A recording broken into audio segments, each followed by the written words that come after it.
जय जिनेन्द्र दोस्तों, आइए सुनते हैं आज के इस कथा विभाग में श्री बड़ी साधु वंदना से कार्तिक सेठ की कथा। मर्माहत हो बने विरक्त।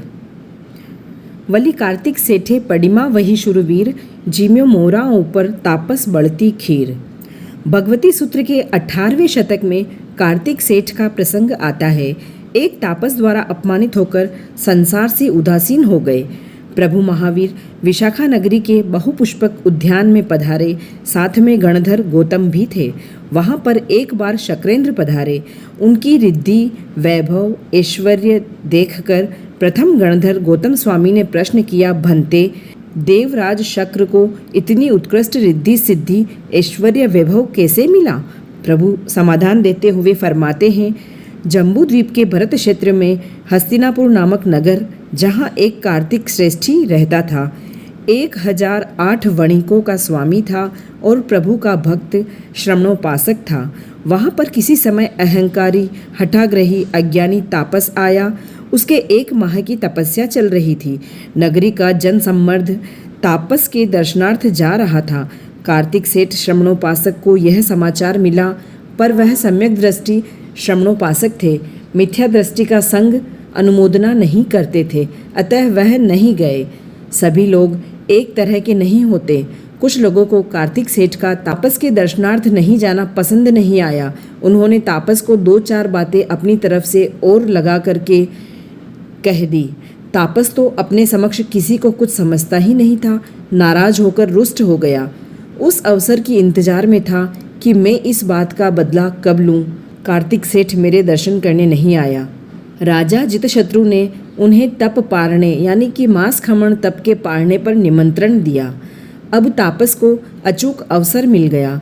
कार्तिक सेठ से बदला लेने का तापस ने जितशत्रु राजा को कहलवाया, यदि कार्तिक सेठ भोजन की थाली अपनी पीठ पर रखकर मुझे भोजन करने दे तो मैं राजमहलों में पारणा कर सकता हूँ।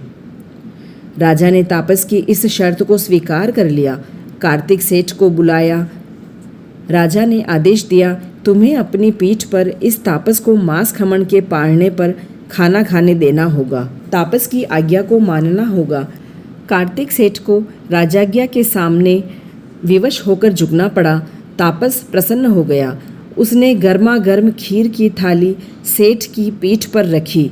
फिर बहाना बनाकर किन्हीं बातों में उलझ गया। फिर गर्म करवाई पर खाई नहीं। पुनः ऐसा ही किया। अब तीसरी बार फिर खीर गर्म हुई। अब धीरे धीरे खाने लगा। थाली की गर्मी से पीठ पर असह्य वेदना हुई। चमड़ी जलकर थाली के आकार का छाला हो गया। राजा तपस्वी के श्राप के भय से चाहते हुए भी कुछ नहीं कह सका। राजा ये सब कुछ देख रहा था। सेठ का मन संभाव से अपने अशुभ कर्म विपाक को सहता रहा। मेरे ही कर्म का फल है, मुझे ही भोगना पड़ेगा। कार्तिक सेठ का मन उस पीड़ा से भी अधिक अपमान की पीड़ा से पीड़ित था। वह इस अपमान से इतना मर्माहत हुआ कि इससे पूर्व ही मैंने घर द्वार मोह माया को छोड़कर संयम क्यों नहीं ग्रहण कर लिया, मैं साधु क्यों नहीं बन गया।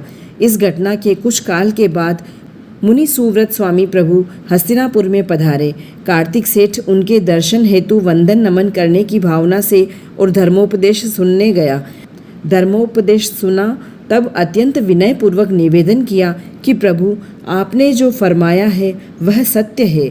मैं आपके चरणों में रहकर जिन धर्म की शरण ग्रहण करके श्रमण धर्म अंगीकार करना चाहता हूँ, हे भगवान, मैं 1008 वणिकों को अपनी बात बताकर तथा ज्येष्ठ पुत्र को कारोबार संभलाकर आपकी सेवा में उपस्थित होऊंगा, दीक्षा लेऊंगा। आहा सुयम देवानुपिया माँ पड़िबंध करेई। पुनः लौटकर आए।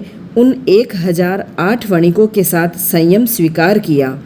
कार्तिक सेठ के साथ वे 1008 वणिक भी संयम लेने को तैयार हो गए। इस प्रकार से 5 महाव्रत 5 समिति गुप्ती से युक्त होकर वे दीक्षा अंगीकार करके विचरण करने लगे। अनेक श्रमणों की सेवा में रहकर सामायिक से लेकर 11 अंग 14 पूर्व का अध्ययन किया और उपवास, बेले आदि की तपस्याएं की। यह भी वर्णन आता है कि 100 बार भिक्षु प्रतिमा की आराधना की और अंतिम समय 1 मास की संलेखना के साथ स्वधर्म कल्प में शक्रेंद्र के रूप में जन्म लेते हैं, यानी कि प्रथम देवलोक के इंद्र के रूप में जन्म लेते हैं। यह शक्रेंद्र उसी कार्तिक सेठ का ही जीव है।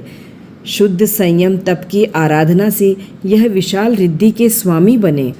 इधर तापस भी काल करके शक्रेंद्र का हाथी बना। उस देव हस्ती ने भव प्रत्यय अवधि ज्ञान से अपना पूर्व भव देखा। उसने सोचा कि मैं शक्रेंद्र का हाथी क्यों बना, तो उसने अपने अवधि ज्ञान में यह देखा और शक्रेंद्र के बारे में भी जाना कि यह शक्रेंद्र कौन है।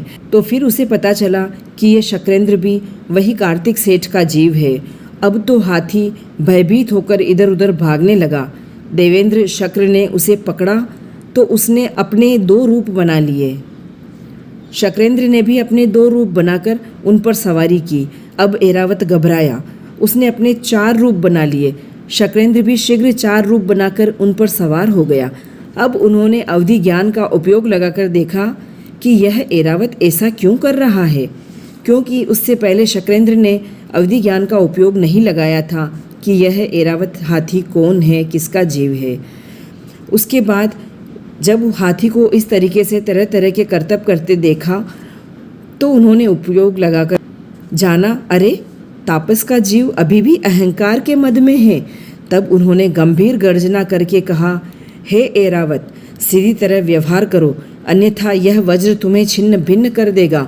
अब ऐरावत हस्ती का मद उतरा, शक्रेंद्र के सम्मुख नतमस्तक हो गया।